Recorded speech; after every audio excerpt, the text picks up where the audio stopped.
नमस्कार दोस्तों, मैं नरेंद्र शेवरे आपके अपने YouTube channel Narendra study point में आपका स्वागत करता हूं। आज हम पढ़ने वाले हैं हिंदी का बहुत ही इम्पोर्टेंट टॉपिक वर्ण विचार।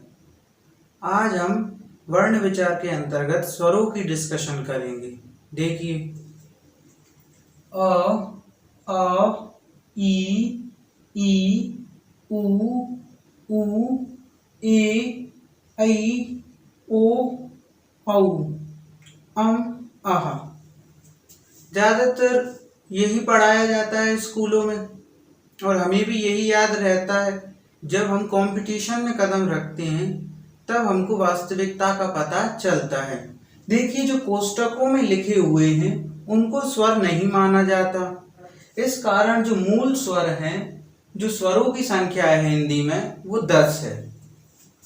परंपरागत रूप से 13 है, बट उच्चारण की दृष्टि से केवल 10 हैं। इन स्वरों को दो भागों में डिवाइड किया गया है, मूल स्वर या ह्रस्व स्वर और दीर्घ स्वर। मूल स्वर के अंतर्गत छोटा आ, छोटी ई, छोटा उ और ऋषि रखा जाता है, और दीर्घ स्वर के अंतर्गत बड़ा आ, बड़ी ई, बड़ा उ, ए, ऐ, ओ, औ इत्यादि रखे जाते हैं। मूल स्वर या ह्रस्व स्वर उन स्वरों को कहते हैं जिनके उच्चारण में कम समय लगता है, और दीर्घ स्वर उन स्वरों को कहा जाता है जिनके उच्चारण में अधिक समय लगता है। एक और होता है प्लुत।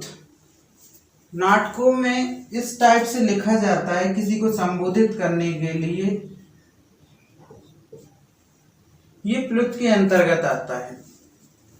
आ और आह को अयोग वाहक की श्रेणी में रखा जाता है। अम और आह को अयोग वाहक इसलिए कहा जाता है क्योंकि इनकी स्वरों के समान मात्रा होती है और इनका उच्चारण व्यंजनों के समान होता है। ना तो ये स्वरों के अंतर्गत आते हैं और न व्यंजनों के अंतर्गत आते हैं। दोनों के जैसे गुण रखने के कारण इनको अयोग वाहक के अंतर्गत रखा गया है। अब हम दो अन्य प्रकारों के ऊपर बात करते हैं, सजातीय स्वर और विजातीय स्वर।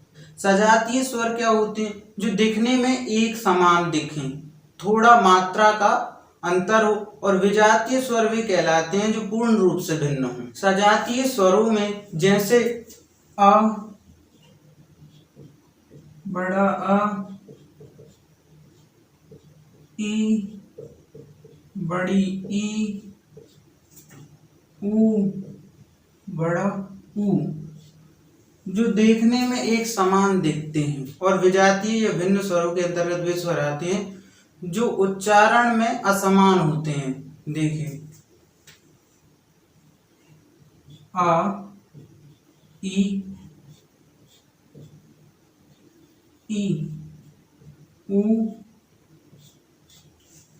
सभी स्वर सघोष और अल्प प्राण होते हैं। हमारे मुख से जो ध्वनियां उत्पन्न होती हैं वो अलग अलग स्थान से उत्पन्न होती हैं। देखिए, सबसे जो स्टार्टिंग में है उसको कंठ कहा जाता है, कंठ, और कंठ से थोड़ा ऊपर तालु होता है।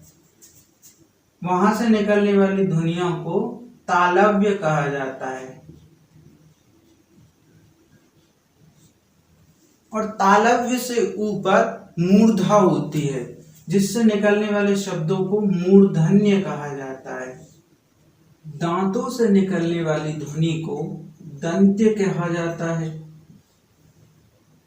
और जो लास्ट पार्ट होता है ओंठ, उससे निकलने वाली ध्वनि को ओष्ठ्य कहा जाता है, ओष्ठ्य। तो देखिए, जो स्वरों में आ और बड़ा आ है, आ, उनका उच्चारण कंठ से होता है, और वर्णमाला की जो ई है उनका उच्चारण तालव्य से होता है। री का उच्चारण मूर्धा से होता है। इस दांतों से किसी स्वर का उच्चारण नहीं होता। ओष्ठ यानी ओठों से ऊ और ऊ का उच्चारण होता है। अब कुछ स्वर ऐसे हैं जिनमें दो वाग तंतु एक साथ मिलकर कार्य करते हैं। कंठ तालव्य के अंतर्गत ए आई को रखा जाता है और कंठोष्ठ के अंतर्गत ओ और औ को रखा जाता है। कंठ तालव्य के उच्चारण में कंठ और तालु के बीच का मध्य भाग क्रियाशील रहता है और कंठोष्ठ के उच्चारण में कंठ और ओष्ठ के बीच का जो क्षेत्र है वो कार्य क्षेत्र क्रियाशील रहता है। नाक से निकलने वाली ध्वनियों को नासिक्य कहा जाता है। इसके अंतर्गत अयोगवाहक अम को रखा जाता है। अम को शीर्ष बिंदु वाला स्वर या अनुनासिक भी कहा जाता है और आहा को पश्च बिंदु वाला स्वर या विसर्ग कहा जाता है। आहा को कंठ के अंतर्गत रखा जाता है। इसी के साथ ये वीडियो समाप्त होता है। आई होप आपको ये वीडियो पसंद आई हो। ऐसे ही वीडियो पाते रहने के लिए हमारे चैनल नरेंद्र स्टडी पॉइंट को सब्सक्राइब कर दें।